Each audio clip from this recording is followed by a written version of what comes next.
আমি কাউকে পরোয়া করি না, আমার রিজিক যে কয়দিন আছে সেই কয়দিন থাকবে। আপনি ইচ্ছা করলে আমার খেদাইতে পারবেন না। তবে আপনাদের আচরণের কথাটা আমি প্রধান উপদেষ্টা পর্যন্ত যাবে। আমি কোনো দলের দালাল নয়, শুধু আমি আপনাদের খেদমতে বলবো, আপনি যেই দলই করেন আপনার দল চিরস্থায়ী ক্ষমতাশালী নয়। একজনের ক্ষমতা কোনোদিন যাবে না, সে কে? অতএব এই মাথাটা চিন্তা যদি থাকে যে তার ক্ষমতাই ধ্বংস হবে না, আমার ক্ষমতা একদিন শেষ হয়ে যাবে। তা না হলে আমি খেদমত করতেছি 5 বছর উপর হয়ে গেছে না, দেখবেন কিছু কিছু লোক কখনো কোনো সময় বেয়াদবি করে কোন আলেমের সাথে, এদের পিছনে বড় একটা শক্তি গ্যাং থাকে। এই গ্যাং টাঙ্গে রাজনীতি আমরা বুঝি, এই রাজনীতি আমরা বুঝি রে ভাই। আমি তো এই দেশের ছেলে, আমি তো এই দেশের নাগরিক, এগুলো বুঝি না তা না, কিন্তু আপনি যাকে যে অবস্থায় লিড দিচ্ছেন আপনি মনে রাখবেন আপনার পিছনে আর একবার দেওয়ানের লেগে বয়ে রয়েছে। আপনি অপেক্ষায় থাকেন, কিছুদিন অপেক্ষায় থাকেন। 30 লক্ষ শহীদের বিনিময়ে আমার এই বাংলা মা, 30 লক্ষ রক্তের বিনিময়ে আজকে আমার বাংলাদেশ। আমার ছাত্র কমনমিত বন্ধুরা, শত শত ছাত্র বন্ধুরা, হাজার বন্ধুরা জীবন দিয়ে আবার আমার বাংলাদেশটাকে চাইতেছে একটা মোটিফাই করে একটা সুন্দর একটা পরিপাটি করে দেশকে তারা গঠন করতে চাইতেছে। আমি দোয়া করি আল্লাহ যাকে আপনি বসান, আওয়ামী লীগকে বসান, বিএনপি রে বসান, জামাতকে বসান, যে দলই বসান। আমি তো শুরুতেই বলছি আমি কোনো রাজনীতি করি না। 5 বছরের ভিতরে আজও হ্যাঁ, আমি যখন প্রথম জুমায় আসলাম তখন কিছু আমার কলিজার ভাইরা নারাই তাকবীরের ধ্বনি দেই, খতিব চাই না কইছিল না, কি লেগে কার ইন্ধনে কইছে আল্লাহই ভালো জানে। আবার দেখলাম 5 বছর পরে আজকে আবার কইতাছে কিছু লোক আপনাকে এই এলাকায় চায় না। আলহামদুলিল্লাহ, যদি না চেয়ে থাকে আমি তো জোর করে থাকতে পারবো না। আর যদি আমার আল্লাহ এখানে চায়, আপনি জোর করেও আমার খেদাইতে পারবেন না। কথা বলেন না কেন? যদি আপনারা আমার খেদায় দেন আমি আবার নতুন রূপে ফিরে আসব, এটা মনে রাখবেন। যখন আমি নতুন রূপে ফিরে আসব তখন সিচুয়েশনটা এরকম থাকবে না। হয়তো আল্লাহ পরিবর্তন করবে, হয়তো আপনি কবরে যাবেন, নাহলে আমি কবরে, হয়তো আপনি যাবেন, নাহলে আপনি জালদিতে কাজ করছেন সেও কবরে যাবে। কিন্তু কারো মনে কেউ কষ্ট দিয়ে আজ পর্যন্ত সে বড় হতে পারে নাই। আমি আপনাদের খেদমত আরজ করব, আমি আমার কমিটির ভাইদের কাছে করজে রিকোয়েস্ট করব, যদি আপনারা আমার দ্বারা কষ্ট পেয়ে থাকেন এই 5 বছরে, আপনারা আমাকে সুসম্মানের সঙ্গে না করে দিবেন। কিন্তু কোনো বাহিরের লোক দিয়া, কমিটি ছাড়া বাহিরের লোক দিয়ে আপনারা রাস্তায় দাঁড়ায় আমাকে বলবেন আপনি আজকে খেতাবাদগিরি করতে পারবেন না, আপনাকে এলাকার লোক চায় না। আমি জিজ্ঞাসা করলাম, আমাকে চায় না, আমার কমিটি তো আমাকে না করে নাই।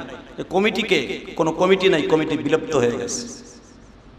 এই শব্দটা বলে কাউকে কষ্ট দিয়েন না প্লিজ। একজন আলেমের সাথে আপনি হয়তো চলেন এলাকা নিয়ে, কিন্তু আমি ইলিয়াস রহমান জেহাদি চলি, আমার বক্তৃতা সারা পৃথিবীতে যায়। আজকের যে আপনাদের আচরণটা, এটা তো সারা পৃথিবীতে চলে যাবে জুমার পরে। এবং শুধু আমি এখানে বসে থাকবো তা না, প্রধান উপদেষ্টা যিনি হয়েছেন ওনার পর্যন্ত যাওয়ার ক্ষমতা আল্লাহ আমাকে দান করেছেন।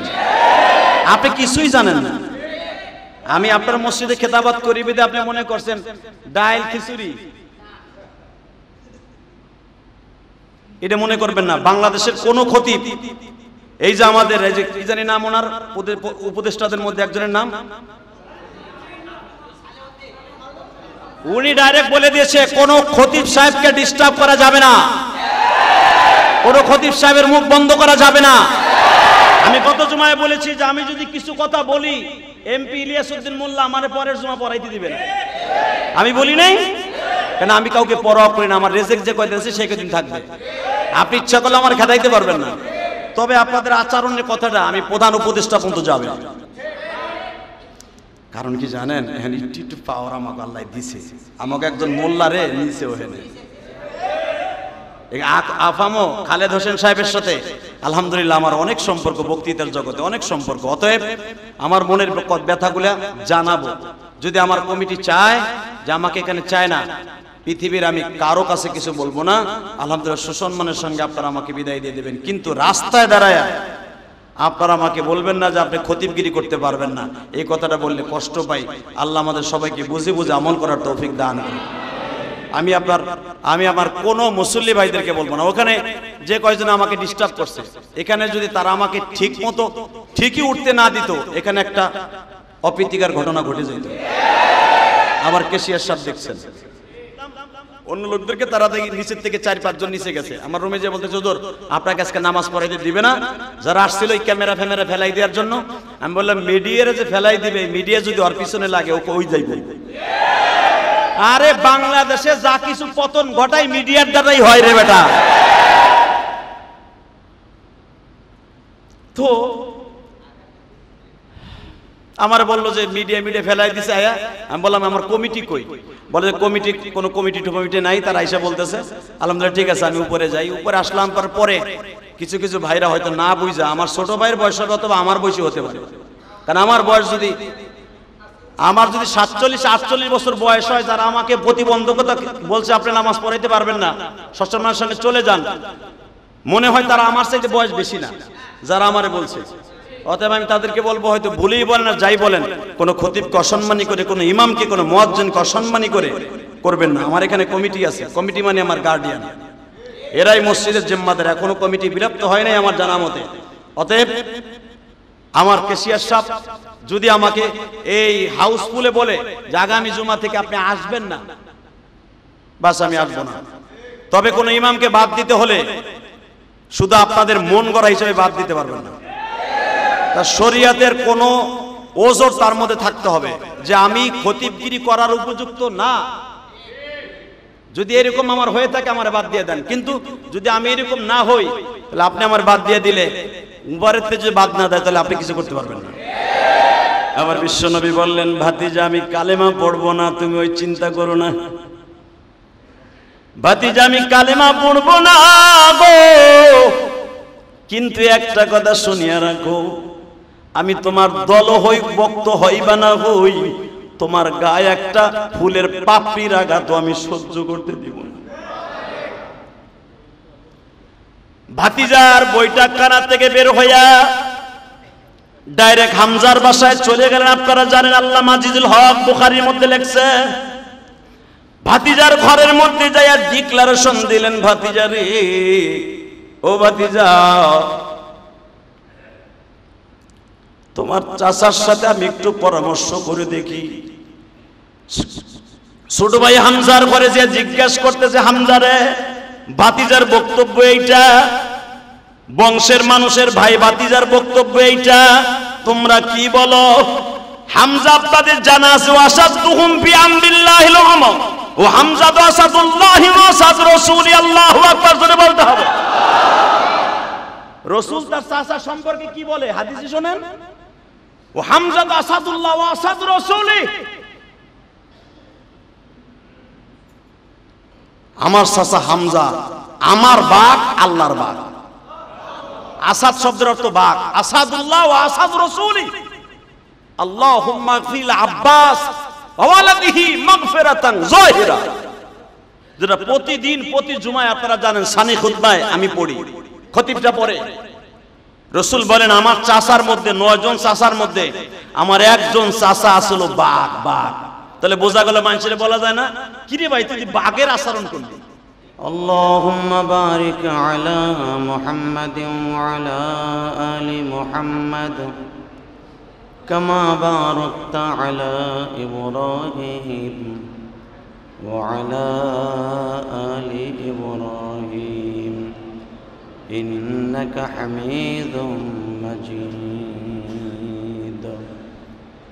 نحمده ونستعينه ونستغفره ونؤمن به ونتوكل عليه ونعوذ بالله من شرور أنفسنا ومن سيئات أعمالنا، من يهده الله فلا مضل له ومن يضلله فلا هادي له. الذي أرسل رسوله بالهدى ودين الحق ليظهره على الدين كله وكفى بالله شهيدا.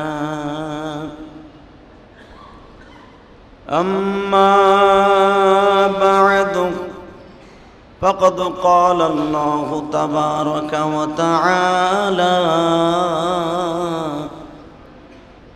فأعوذ بالله من الشيطان الرجيم بسم الله الرحمن الرحيم لقد كان لكم في رسول الله أسوة حسنة إن الله وملائكته يصلون على النبي يا أيها الذين آمنوا صلوا عليه وسلموا تسليما لا إله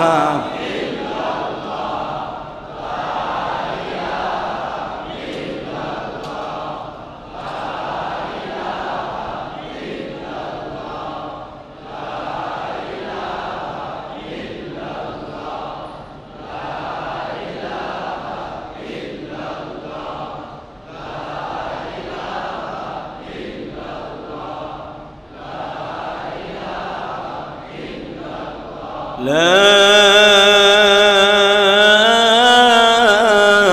إله إلا الله محمد رسول الله صلى الله عليه وسلم الله الله الله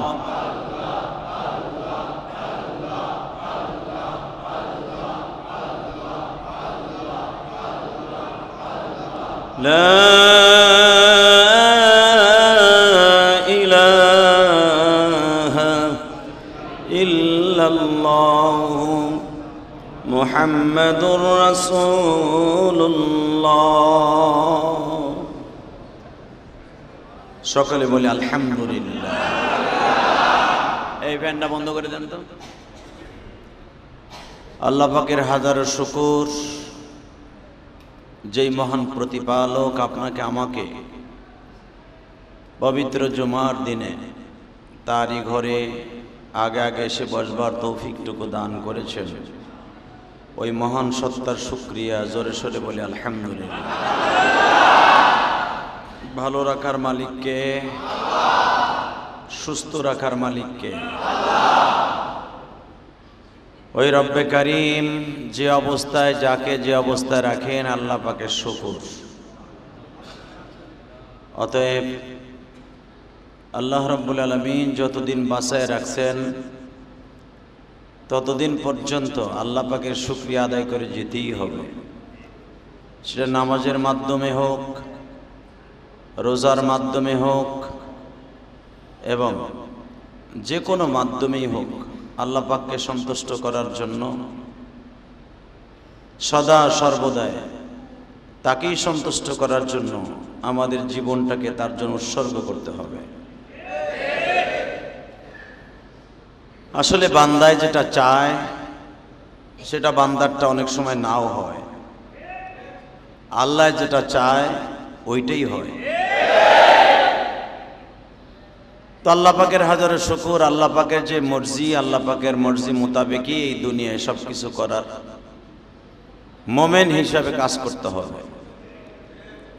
এই দুনিয়ায় যতদিন থাকবে কুল্লু মান আলাইহা ফান ওয়া ইয়াবকা ওয়াজহু রাব্বিকা যুল জালালি ওয়াল ইকরাম। এই দুনিয়া যতদিন আছে তারই হুকুম চলবে। দুনিয়া একদিন শেষ হয়ে যাবে, বাকি থাকবে একমাত্র আল্লাহ। বাকি কে থাকবে? আল্লাহ। আসলে আমরা যে যেখান থেকে যা কিছু নিজেকে ভাবি না কেন, সব কিছুর মালিক কে? আমি যদি মনে করি আমি ইলিয়াসুর রহমান জিহাদি, আমি এই কাজ করব, আমি এটা করেই ছাড়ব, এটা আমার ভিতরে হবে বোকামি, আমার ভিতরে হবে অহংকারী। যে অহংকারের কারণে এই পৃথিবীতে পথভ্রষ্ট হয়ে গেছে একটা মাত্র মাখলুক, তার নাম আজাজিল শয়তান। শয়তানকে কিন্তু কিয়ামত পর্যন্ত রব্বে কারিমের সাথে একটা ওয়াদা আছে, কিয়ামত পর্যন্ত যদি কোনোদিন আদম নবীর কবরেও তুই সিজদা দেস, আমি আল্লাহ তোকে মাফ করে দিব। কিন্তু এই আজাজিল, এই ইবলিস মৃত্যুর আগ পর্যন্ত বাবা আদমের কবরে সিজদা দেওয়ার সুযোগ আর থাকবে না, আর সে দিবেও না, কারণ সে মাথা নতই করবে না। আল্লাহ, তো আসলে যদি আমরা আল্লাহ পাককে নিজের মনে প্রাণে বিশ্বাস করে নিতাম, আজকে সমাজে যেটা হচ্ছে এটা কোনোদিনও হতো না।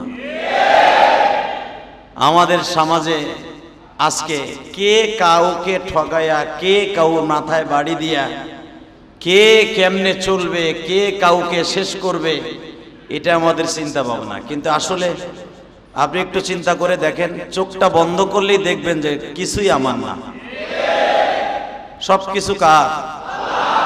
হ্যাঁ, আল্লাহর। যেরকম তার জ্বলন্ত প্রমাণ আমি আপনাকে দেখাই।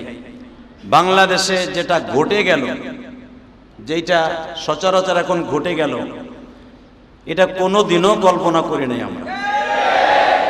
তো করেন কে? উনি এখনো আসে না নাই? গত জুমায় দোয়া করেছিলাম ছাত্র সমাজ, আমার ভাইদের জন্য।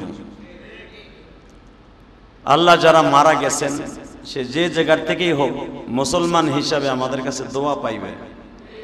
আজকেও দোয়া করি, এরা আমার বাংলা মায়ের সন্তান, বিশেষ করে ছাত্র ভাইয়েরা যারা মারা গেছে, আল্লাহ তাদেরকে আপনি মাফ করে দেন, তাদের কবরগুলোকে জান্নাতের বাগান বানায় দেন।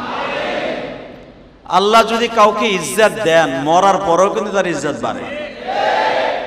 এই হুজুরের চাচা, যিনি আল্লাহর রসুলকে লালন পালন করলেন, তার বাড়িতে 24-25টা বছর নিজে বাচ্চাওয়ালা মায়ের মুরগির মতো ডানার নিচে রেখে, যাকে লালন পালন করে বিবাহ দিয়া নবুয়ত পাওয়ার পরেও আল্লাহ রসুল সাল্লামকে নিজের ডানার মধ্যে রাখছে।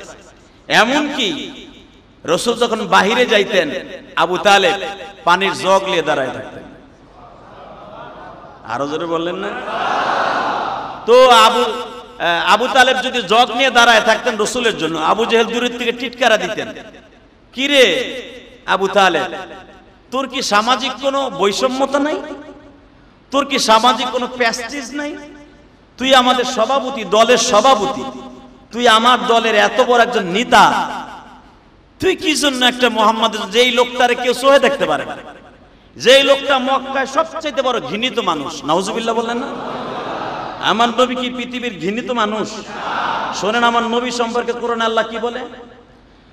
লাকাদ কানা লাকুম ফি রাসূলিল্লাহি উসওয়াতুন হাসানাহ ওয়া ইন্নাকা লাআলা খুলুকিন আযীম।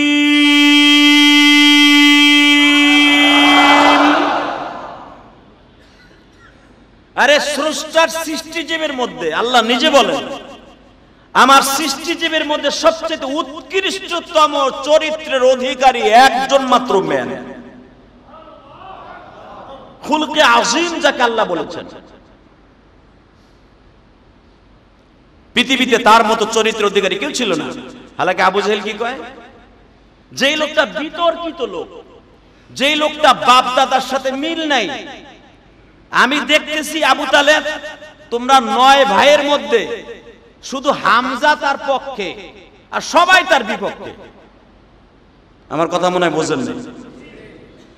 কয় তোমার ফ্যামিলি দিয়ে আমি বুঝাইতেছি, যারে তোমরা জন্মের পরের থেকে লালন পালন করে আজকে নবুয়তি পর্যন্ত নিয়ে আসলা, এখন তার বয়স 47, 48 অথবা 45 বছর বয়স, মুহাম্মাদের 46 বছর বয়স, সে এখন একটা নতুন ধর্মের দাওয়াত দিতেছে। লোকটা আমাদের ভাই ভাইয়ের মধ্যে মারামারি লাগাই দিছে।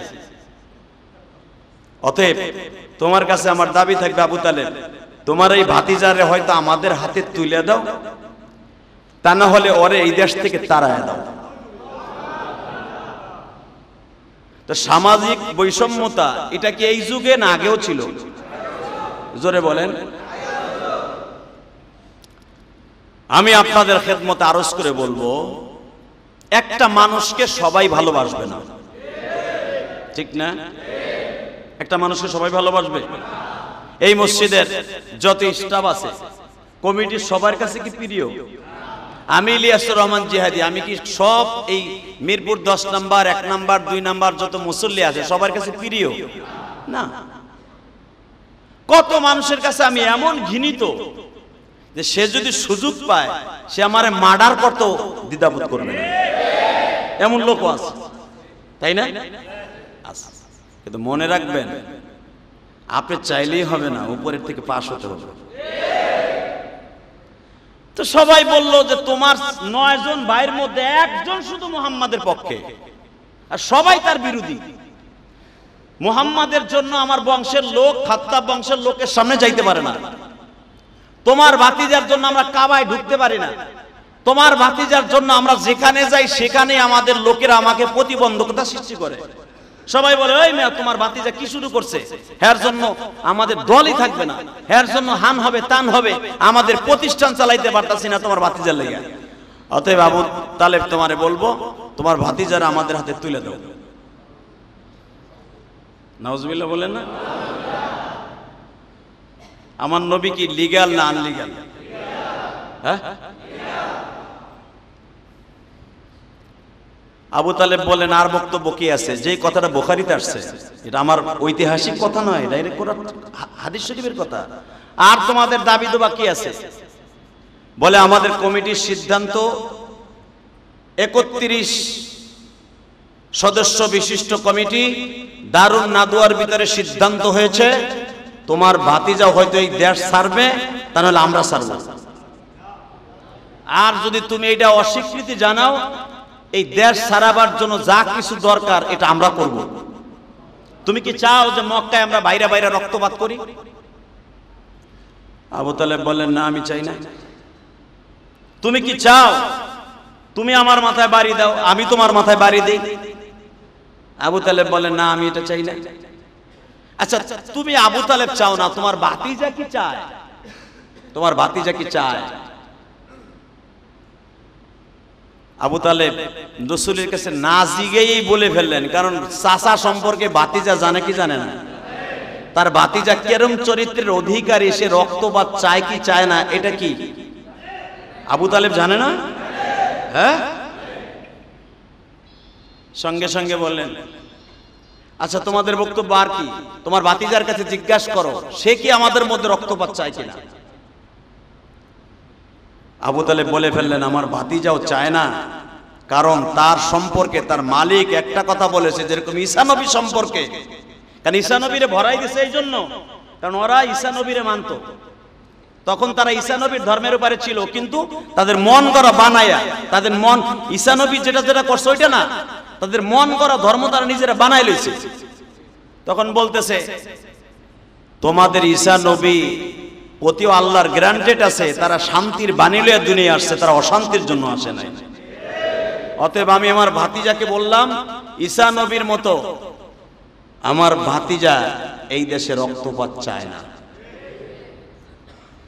আবু জেহেল আর উতবা সাহেব সাথে সাথে বলে ফেলল, যে তোমার ভাতিজা না চেয়ে থাকে, তার সাথে আমরাও চাই না কোনো গ্যাঞ্জাম করতে, তাকে নিরিবিলি খাতির জমা এই বাক্কা শহর থেকে তাড়ায় দাও।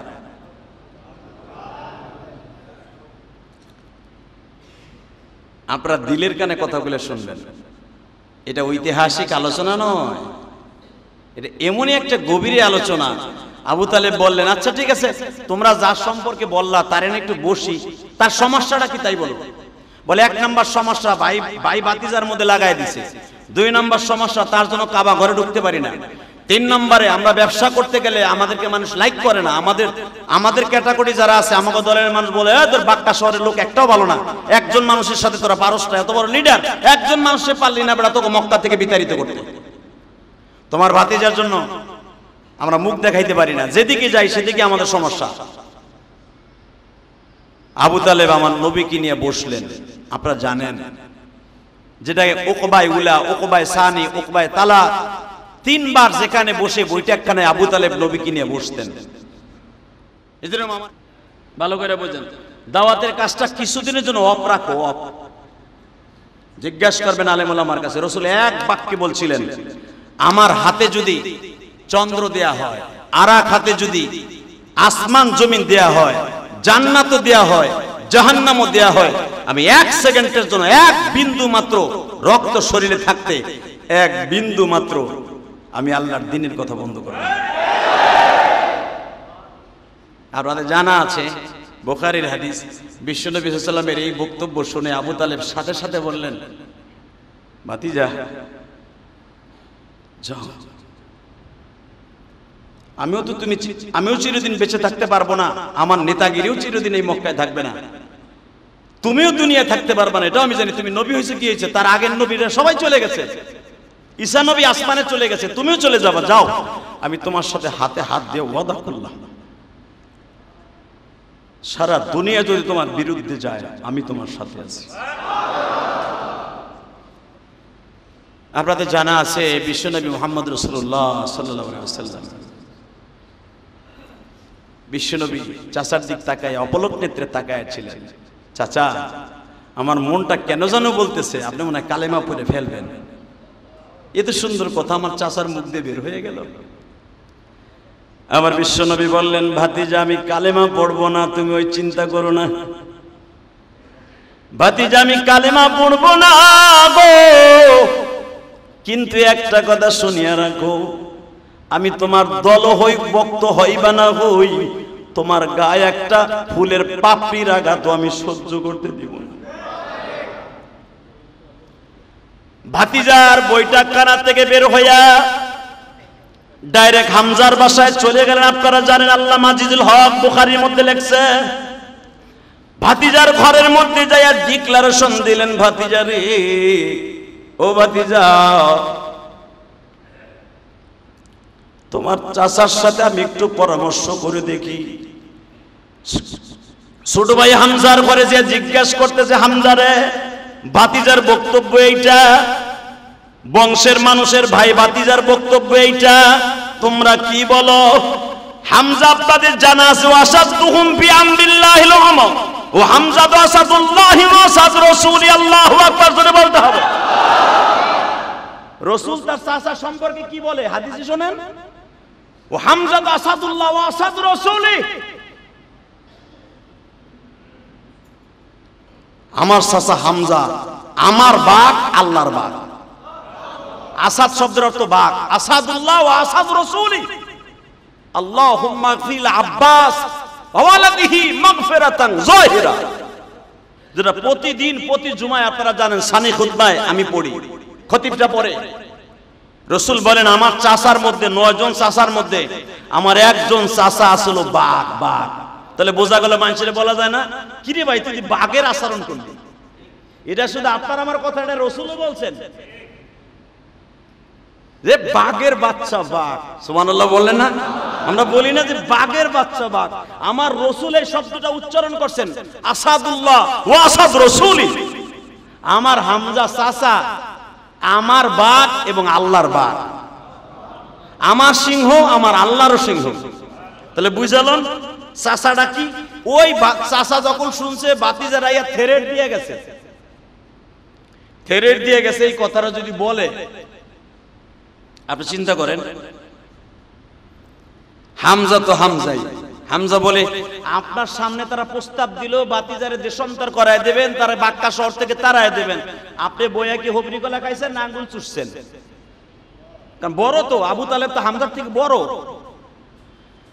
সাথে সাথে বলে, ভাই রে, এখন ক্ষমতায় তার আমরা না, তুই তো জানোস আমার সবকিছু দেখতে হয়, কি করা যায় তুই সিদ্ধান্ত দিলি, ছোট মানুষ, এই জন্য তো তোর ঘরে আইছি। হামজা ডাইরেক্ট বলে দিলেন, দেখা দেখি পরে, আপনি প্রস্তাব আগে কে কি দিছে তাই কোন। বলে 1 নম্বরে দিছে উতবা, উতাইবা, সাহেবা, আবু জেহেল পিছনের থেকে ধুমা দিছে, ও সামনে আহে নাই। এই প্রস্তাবে কিন্তু আবু জেহেল ছিল না, আপনি দেখবেন হাদিসে, আবু জেহেল পিছনে ধুমা দিছে, যে তোরা যে বলবি আমরা পিছনে থাকি, আমরা নেতারা। দেখবেন কিছু কিছু লোক কখনো কোনো সময় বেয়াদবি করে কোন আলেমের সাথে, এদের পিছনে বড় একটা শক্তি গ্যাং থাকে। এই গ্যাং ট্যাং এই রাজনীতি আমরা বুঝি, এই রাজনীতি আমরা বুঝি রে ভাই। আমি তো এই দেশের ছেলে, আমি তো এই দেশের নাগরিক, এগুলো বুঝি না তা না, কিন্তু আপনি যাকে যে অবস্থায় লিড দিচ্ছেন আপনি মনে রাখবেন আপনার পিছনে আর একবার দেওয়ারের লেগে বয়ে রয়েছে। আপনি অপেক্ষায় থাকেন, কিছুদিন অপেক্ষায় থাকেন।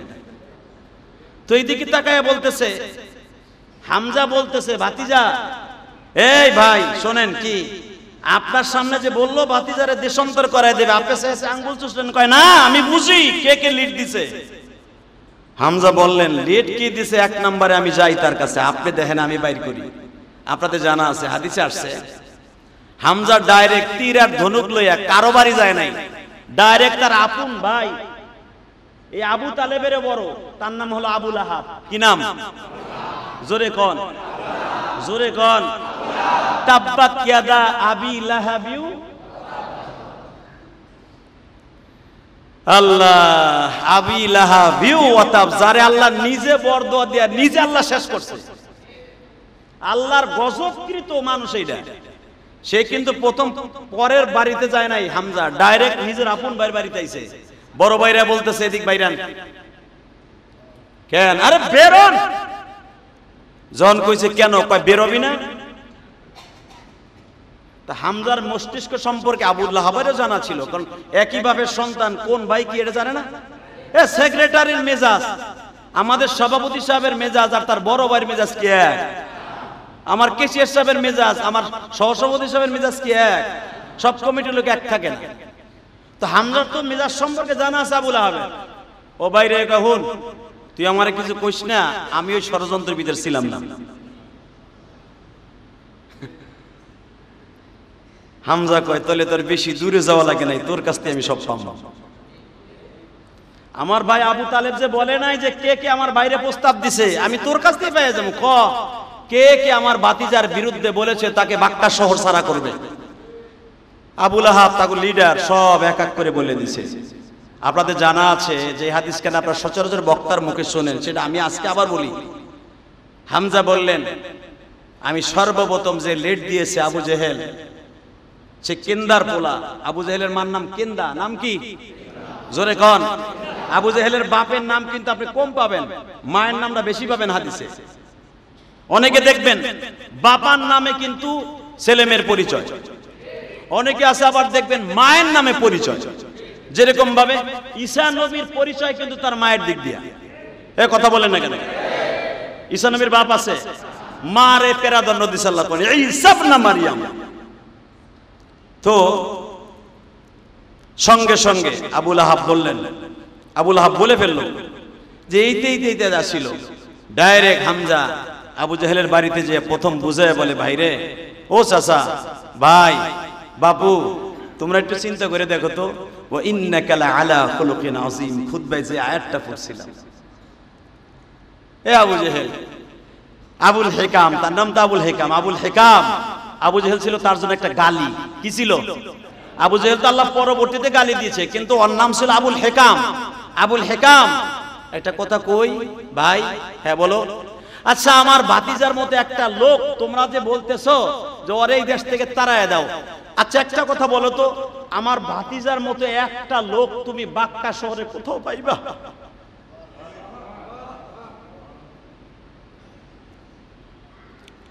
হাদিসে দেখবেন আবু জেহেল জীবনে কয়েকটা কথা সত্য বলেছে, তার ভিতরে এই কথাটা। নবুয়তের ষষ্ঠ বছর আবু জেহেল এই কথাটা বলছিল, হামজারে, আমি সব বুঝি, ভাতিজার চরিত্রের ভিতরে যাররা পরিমাণ কোনো ভেজাল নেই। ওয়া ইন্নাকা লাআলা খুলুকিন আযীম, তার চরিত্র পৃথিবীর স্রষ্টা সৃষ্টিজীবীর মধ্যে উৎকৃষ্টতম। কিন্তু সবচেয়ে বড় জিনিস, রাজনীতি যেদিকে যায় সেটাই করতে হয়। হামজা, মোহাম্মদরে আমি লাইক করি, অনেক পছন্দ করি, মোহাম্মদের সবকিছু আমার পছন্দ হয়, কিন্তু তার একটা জিনিস পছন্দ হয় না, আমাদের ভিতরে যে একটা প্রতিহিংসা, এর কারণে আমি মুহাম্মাদের দল করতে পারি না, তার দলে আমি জীবনে যাইতে পারবো না, এই জন্য তার আমি দেখতে পারি না। কিন্তু তার সবকিছু ভাল লাগে, শুধু একটা জিনিস, যে সে যেটা বলে ওইটা আমি মাইনা নিতে পারবো না, বিদায় আজকে আমি তার লাইক করি না। নাউজুবিল্লাহ বলে না? হামজা সঙ্গে সঙ্গে বলেছিল, তুই যেটাকে লাইক করবি না আমি ওইটাকে লাইক করি, তুই যেটাকে ভালোবাসবি না ওইটাকে আমি ভালোবাসি। আজ থেকে এতদিন পর্যন্ত গোপনে রাখছিলাম যে আমি মুসলমান, গোপনে রাখছিলাম, কিন্তু আজ থেকে প্রকাশ্য শোন, ভাতিজা যদি বাঁচে হামজা বাঁচবে, হামজা যদি মরে ভাতিজাও মরবে। কিন্তু মনে রাখবি, আমি হামজার গায়ে একটা লগেট ভাতিজার গায়ে দেওয়ার আগে হামজার গায়ে আগে পড়বে। মেরে ভাই দোস্ত বুজুর্গ, রাসূল সাল্লাল্লাহু আলাইহি ওয়াসাল্লাম সবার কাছে প্রিয় ছিলেন না, আপনার আমিও সবার কাছে প্রিয় না। একটা দোকানের পাশের দোকানদার তার প্রতিহিংসার কারণে তারা লাইক করে না, একজন ইমাম মুয়াজ্জিনকে লাইক করে না প্রতিহিংসার কারণে, একজন খতিব ইমাম সাহেবকে লাইক করে না প্রতিহিংসার কারণে। কথা বলেন না কেন? আমি আপনাদের খেদমত আরজ করব, প্রতিহিংসামূলক কাজ করে কারো বাড়ি ঘরে আঘাত করেন না প্লিজ, আপনাদের পাও দুটো ধরে হাত দিয়েছি। আমি দেখতেছি এই কয়েক দিনের ভিতরে এমন ভাবে চুরি, রাহাজানি, হিংসা, বিদ্বেষ শুরু হয়ে গেছে। আমি আপনাকে পাও ধরে বলছি, মসজিদের মাইক লাগাইছে আজান দেওয়ার লেগে, মসজিদের মাইকে যদি বলতে হয় বা এলাকায় ডাকাত করছে, এর চাইতে লজ্জাস্কর ইতিহাস পৃথিবীতে আর কোনোদিন হতে পারে না। কি আপনারা কি আমার সাথে একমত না? আরো জোরে বলেন। মসজিদের মাইকে অন্তত যেন মিরপুর, আমার এই এলাকায়, এখনো তো আমি খতিব হিসাবে আছি, আমি আপনাদের দুইটা হাত পাও ধরে বলছি, মসজিদের মাইকে যেন বলা না লাগে যে এলাকায় ডাকাত আসছে, আপনারা সজাগ হয়ে যান, সচেতন হয়ে যান। না ভাই, এই কাজটা করিস না আমার যুবক ভাইরা, আমার ভাইরা যারা আমার বয়সে বড়, আপনারা করেন না ভাই, করেন না। কলিজার ভাই আমার, কারো জান মালের ক্ষতি আপনারা করেন না প্লিজ। যেটা চলে গেছে 5-5, এখন নতুন করে কারো বাড়ি করে হামলা, জ্বালাও, পোড়াও এবং কোন মানুষকে ক্ষতি আপনি যে দলেরই হন করেন না প্লিজ। আপনাকে হাতে পাও ধরে বলছি, আপনারা করেন না। 30 লক্ষ শহীদের বিনিময়ে আমার এই বাংলা মা, 30 লক্ষ রক্তের বিনিময়ে আজকে আমার বাংলাদেশ, আমার ছাত্র কমলমিত বন্ধুরা, শত শত ছাত্র বন্ধুরা, হাজার বন্ধুরা জীবন দিয়ে আবার আমার বাংলাদেশটাকে চাইতেছে একটা মোটিফাই করে, একটা সুন্দর একটা পরিপাটি করে দেশকে তারা গঠন করতে চাইতেছে। আমি দোয়া করি আল্লাহ যাকে আপনি বসান, আওয়ামী লীগকে বসান, বিএনপি রে বসান, জামাতকে বসান, যে দলই বসান। আমি তো শুরুতেই বলছি আমি কোনো রাজনীতি করি না, আমি কোনো দলের দালাল নয়। শুধু আমি আপনাদের খেদমতে বলবো, আপনি যেই দলই করেন আপনার দল চিরস্থায়ী ক্ষমতাশালী নয়, একজনের ক্ষমতা কোনোদিন যাবে না, সে কে? অতএব এই মাথাটা চিন্তা যদি থাকে যে তার ক্ষমতাই ধ্বংস হবে না, আমার ক্ষমতা একদিন শেষ হয়ে যাবে। তা না হলে আমি খেদমত করতেছি 5 বছর উপরে হয়ে গেছে না, 5 বছরের ভিতরে আজও হ্যাঁ, আমি যখন প্রথম জুমায় আসলাম তখন কিছু আমার কলিজার ভাইরা নারাই তাকবীরের ধ্বনি দেই, খতিব চাই না কইছিল না, কি লেগে কার ইন্ধনে কইছে আল্লাহই ভালো জানে। আবার দেখলাম 5 বছর পরে আজকে আবার কইতাছে কিছু লোক আপনাকে এই এলাকায় চায় না। আলহামদুলিল্লাহ, যদি না চেয়ে থাকে আমি তো জোর করে থাকতে পারবো না, আর যদি আমার আল্লাহ এখানে চায় আপনি জোর করেও আমার খেদাইতে পারবেন না। কথা বলেন না কেন? যদি আপনারা আমার খেদায় দেন আমি আবার নতুন রূপে ফিরে আসবো, এটা মনে রাখবেন। যখন আমি নতুন রূপে ফিরে আসব তখন সিচুয়েশনটা এরকম থাকবে না, হয়তো আল্লাহ পরিবর্তন করবে, হয়তো আপনি কবরে যাবেন, নাহলে আমি কবরে, হয়তো আপনি যাবেন, নাহলে আপনি জালদিতে কাজ করছেন সেও কবরে যাবে। কিন্তু কারো মনে কেউ কষ্ট দিয়ে আজ পর্যন্ত সে বড় হতে পারে নাই। আমি আপনাদের খেদমত আরজ করব, আমি আমার কমিটির ভাইদের কাছে করজে রিকোয়েস্ট করব, যদি আপনারা আমার দ্বারা কষ্ট পেয়ে থাকেন এই 5 বছরে, আপনারা আমাকে সুসম্মানের সঙ্গে না করে দিবেন। কিন্তু কোন বাহিরের লোক দিয়া, কমিটি ছাড়া বাহিরের লোক দিয়ে আপনারা রাস্তায় দাঁড়ায় আমাকে বলবেন আপনি আজকে খেতাবাদগিরি করতে পারবেন না, আপনাকে এলাকার লোক চায় না। আমি জিজ্ঞাসা করলাম আমাকে চায় না, আমার কমিটি তো আমাকে না করে নাই। কমিটিকে কোনো কমিটি নাই, কমিটি বিলুপ্ত হয়ে গেছে। এই শব্দটা বলে কাউকে কষ্ট দিয়েন না প্লিজ। একজন আলেমের সাথে আপনি হয়তো চলেন এলাকা নিয়ে, কিন্তু আমি ইলিয়াস রহমান জেহাদি চলি, আমার বক্তৃতা সারা পৃথিবীতে যায়। আজকের যে আপনাদের আচরণটা, এটা তো সারা পৃথিবীতে চলে যাবে জুমার পরে। এবং শুধু আমি এখানে বসে থাকবো তা না, প্রধান উপদেষ্টা যিনি হয়েছেন ওনার পর্যন্ত যাওয়ার ক্ষমতা আল্লাহ আমাকে দান করেছেন। আপনি কিছুই জানেন না। আমি আপনার মসজিদে খেতাবাত করি বিদে আপনি মনে করছেন ডাইল খিচুড়ি, এটা মনে করবেন না। বাংলাদেশের কোন খতিব, এই যে আমাদের এই যে কি জানি নাম ওনার উপদেষ্টাদের মধ্যে একজনের নাম, উনি ডাইরেক্ট বলে দিয়েছে কোন খতিব সাহেবকে ডিস্টার্ব করা যাবে না, কোন খতিব সাহেবের মুখ বন্ধ করা যাবে না। আমি গত জুমায় বলেছি যে আমি যদি কিছু কথা বলি এমপি ইলিয়াস উদ্দিন মোল্লা আমারে পরের জুমা পড়াইতে দিবে না। আমি বলি নাই কেন, আমি কাউকে পরোয়া করি না। আমার রেজেক যে কয়দিন আছে সেই কয়দিন থাকবে। আপনি ইচ্ছা করলে আমার খেদাইতে পারবেন না।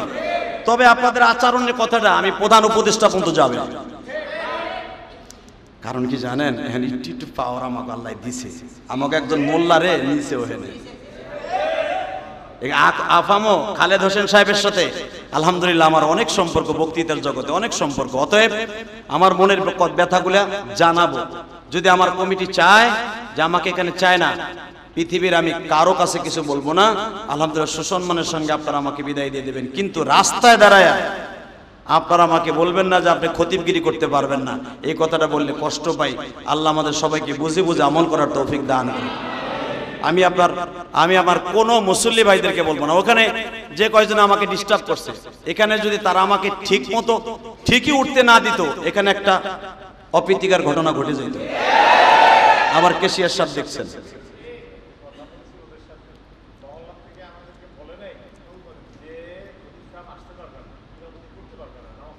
আপনাদের আগে জানাইছে বলে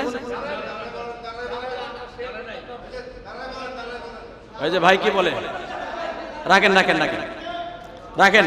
আমার কেশিয়ার সাহেব কি বলে শুনেন, আমাকে আমার বক্তব্যটা শুনেন। আমি এই বক্তৃতায় আসার 5 মিনিট আগে শুনলাম আমার মুয়াজ্জিন সাহেব আমার কাছে বসেছিলেন, দুইজন একসাথে চা খাইতেছিলাম।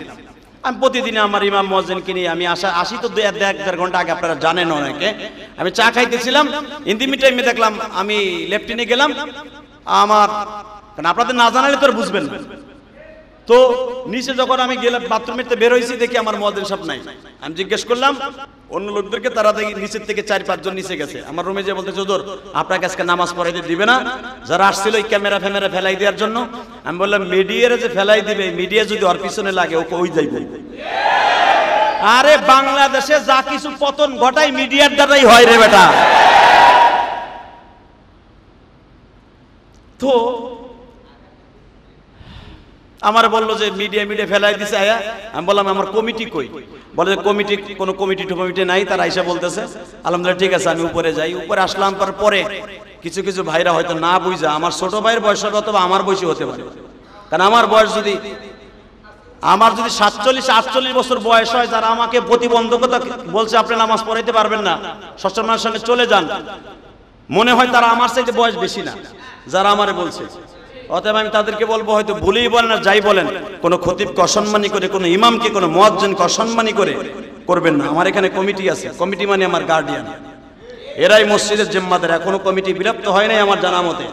অতএব আমার কেশিয়ার সাহেব যদি আমাকে এই হাউসফুলে বলে যে আগামী জুমা থেকে আপনি আসবেন না, বাস আমি আসবো না। তবে কোনো ইমামকে বাদ দিতে হলে শুধু আপনাদের মন গড়া হিসেবে বাদ দিতে পারবেন না। তার শরীয়তের কোনো ওজোর তার মধ্যে থাকতে হবে যে আমি খতিবগিরি করার উপযুক্ত না।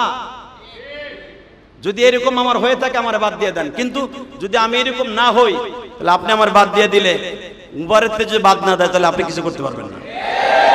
অতএব আমার কেশিয়ার সাহেব হয়তো কিছু বলবে, সেক্রেটারি সাহেব বলবে, এরপর ইনশাআল্লাহ আপনাদেরকে নিয়ে মুনাজাত করবো। আল্লাহ যেন আমাদের সবাইকে বোঝার তৌফিক দান করেন।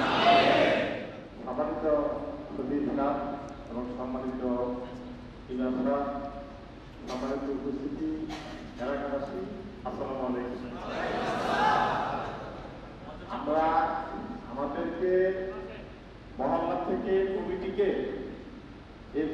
কেউ কিছু আমার জানা মতো বলে নাই যে জেহাদুল সাহেব ইমামতি করতে পারবে না এই শুক্রবারে, যদি আমাদেরকে মহল্লা থেকে বলতো তাহলে হয়তো আমরা মহল্লাবাসীকে দিয়ে বৈশা একটা সিদ্ধান্তে বুঝতাম।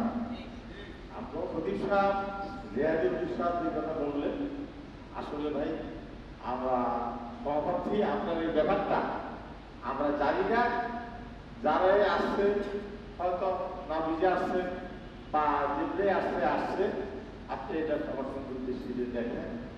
পরক্ষণে আমি যখন আসলাম ওরা আমাকে বললো এরা আমাদেরকে আমাদেরই এলাকারই বাইশটা পরিচিত, দুই একজন অপরিচিত।